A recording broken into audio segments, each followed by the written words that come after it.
اور آخر میں بھائی اخلاق، یہ ہمارے دین کا ترہ امتیاز ہے کہ اس نے اخلاق کا صحیح مفہوم ہمیں سمجھایا۔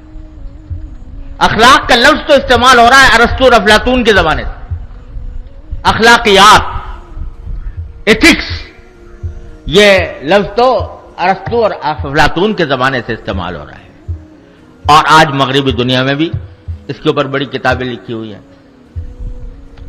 لیکن اخلاق کا صحیح مطلب اگر کسی نے سمجھایا تو صرف نبی کریم سرور دو عالم محمد مصطفیٰ صلی اللہ علیہ وسلم۔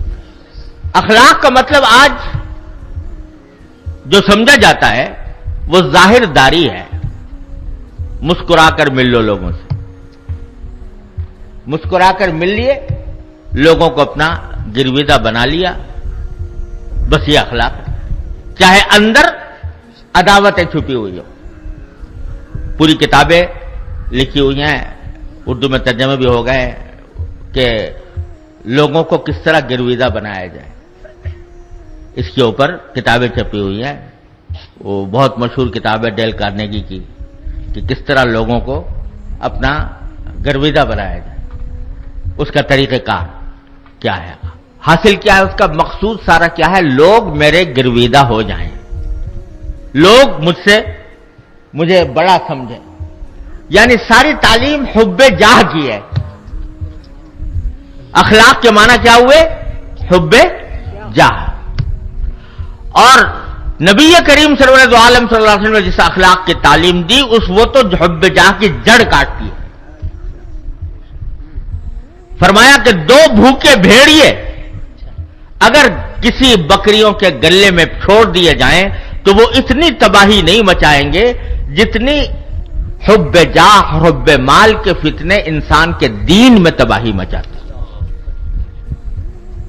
تو اخلاق آج چند ظاہری رسموں کا نام ہے، اور محض اس کا مقصد اپنی مقبولیت حاصل کرنا، لوگوں میں اثر و رسوخ پیدا کرنا، پبلک ریلیشنز، سمجھے آپ؟ پبلک ریلیشنز جو ہے ایک بہت بڑا علم ہے آج، اور بہت بڑی صفت ہے۔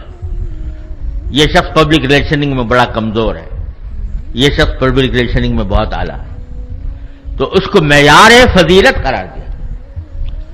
لیکن جو اخلاق نبی کریم صلی اللہ علیہ وسلم نے سکھائے اور جس کے بنیاد پر علم طریقت وجود میں آیا، تصوف آج نام رکھ لیا ہے لوگوں نے محض چند اوراد و وظائف کا، اور اس بات کا کہ کچھ مراقبات، کچھ کشف، کچھ الہام، کچھ منظر نظر آ جائیں وغیرہ وغیرہ، اس کا نام رکھ لیا تصوف۔ تصوف نام در حقیقت تھا اخلاق کے تزکیے کا، کہ جس میں حسد نہ ہو، تکبر نہ ہو، ریاکاری نہ ہو، حب جاہ نہ ہو، حب مال نہ ہو، جس میں تواضع ہو، جس میں فنائیت ہو، جس میں صبر و شکر ہو، جس میں اخلاص ہو، جس میں للہیت ہو، یہ ہے اخلاق، جو اسلامی اخلاق ہے۔ اور وہ تصوف میں در حقیقت اس کی تعلیم دی جاتی تھی، اس کی تربیت دی جاتی تھی۔ تو یہ میدان بھی اب یا تو خالی ہو رہا ہے یا اس کو محدود کر دیا گیا ہے چند اوراد و وظائف اور اوراد و اشغال کی حد تک، یا مراقبات اور کشوف اور الہامات کی حد تک۔ لیکن تزکیہ اخلاق جو اس کا اصل مقصود تھا وہ پیچھے جا رہا ہے۔ وہاں تو باقاعدہ تربیت ہوتی تھی، شیخ کے پاس جا کر دماغ درست کیے جاتے تھے۔ کبر پیدا ہو رہا ہے تو کبر کو کچلا جاتا تھا، عجب پیدا ہو رہا ہے عجب کو کچلا جاتا تھا، ریاکاری ہو رہی ہے وہ ریا کو کس طرح مٹائے، اخلاص کیسے پیدا کریں، یہ ساری باتیں جا کر حاصل کی جاتی تھی۔ قال را بگزار صاحب حال شو، پیش مردے کاملے پامال شو، تو پامال ہونا پڑتا تھا۔ وہ راستہ بھی اب رفتہ رفتہ چھوٹ رہا ہے۔ آپ دیکھیں گے کہ حضرت نانوتوی، حضرت گنگوہی رحمۃ اللہ علیہ سے لے کر حضرت مدنی، حضرت عثمانی اور حضرت مفتی محمد شفیع صاحب رحمۃ اللہ علیہ، ان سب بزرگوں میں سے کوئی ایسا نہیں ہے جس نے فارغ التحصیل ہونے کے بعد کسی نہ کسی اللہ والے سے رجوع کر کے ان اخلاق باطنہ کا تزکیہ نہ کرایا ہو. کوئی نہیں ملے گا آپ کو ایسا. سب کے سب بلا استثناء. حضرت نانوتوی حضرت گنگوئی جیسے جبال علم حضرت حاجی امداد اللہ صاحب مہاجر مکی کے پاس جا رہے ہیں, جو ضابطے میں درس نظامی کے فارغ التحصیل بھی نہیں تھے. ان سے اپنا تزکیہ کرایا, ان سے اپنے اخلاق درست کرائے. تو یہ ساری باتیں رفتہ رفتہ ہمارے ماحول میں کم ہو رہی ہیں, ان پر ہمیں توجہ کی ضرورت ہے. اور جب تک کہ دل سے حب جاہ نہ مٹے, حب مال نہ مٹے, تکبر اور عجب نہ مٹے, اس وقت تک بات میں تاثیر بھی پیدا نہیں ہوتی. جس اللہ کے بندے نے اپنے اخلاق کو مزکا مجلہ کرا لیا ہو کسی شیخ سے, وہ جب دو جملے بھی بول دے تو دلوں میں اتر جاتے ہیں.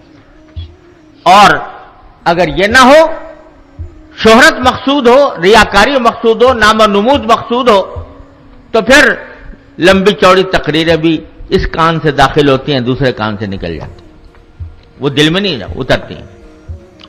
تو در حقیقت ہمیں اپنے کام میں مزید پختگی, مزید بہتری لانے کے لیے ان امور کی طرف متوجہ ہونے کی ضرورت ہے. اور اس کے لیے میں یہ گزارش کرتا ہوں کہ ہم سب کو چاہیے کہ اپنے اکابر کی سیرتیں, ان کی سوانح, ان کے حالات, ان کے ملفوظات کو اپنے لیے حرز جان بنائیں. تذکرۃ الرشید ہے, تذکرۃ الخلیل ہے, سوانح قاسمی ہے, اشرف السوانح ہے, اور پھر آخر دور میں اللہ تعالیٰ جزائے خیر عطا فرمائے حضرت شیخ الحدیث مولانا زکریا صاحب رحمۃ اللہ علیہ کی جو آپ بیتی ہے, عجیب چیز ہے. اور اس کو آپ اس کو پڑھیں, ان کے تذکروں میں نور ہے, ان کی باتوں میں نور ہے, اور اس کو پڑھنے سے پتہ چلتا ہے کہ اسلامی اخلاق کیا ہوتے ہیں, اسلامی کردار کیا ہوتا ہے.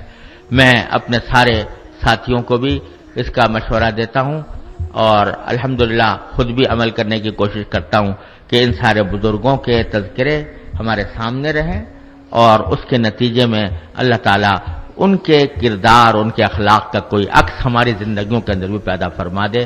کیونکہ اس کے بغیر صحیح معنی میں علم کا کام منور نہیں ہوتا. انما یخشی اللہ من عبادہ العلماء, خشیت اللہ را نشان علم داں, آیت یخشی اللہ در قرآن بخاں, مولانا رومی فرماتے ہیں. تو خشیت جب تک یہ پیدا ہوتی ہے, انہی تمام مراحل سے گزرنے کے بعد اللہ تبارک و تعالیٰ اپنے فضل و کرم سے, اپنی رحمت سے ہم سب کو, اللہ تبارک و تعالیٰ اپنے فضل و کرم سے اپنی رضائے کامل کے مطابق صحیح معنی میں طالب علم بننے کی توفیق عطا فرمائے, اور اس کے حقوق ادا کرنے کی توفیق عطا فرمائے. وآخر دعوانا الحمدللہ رب العالمین.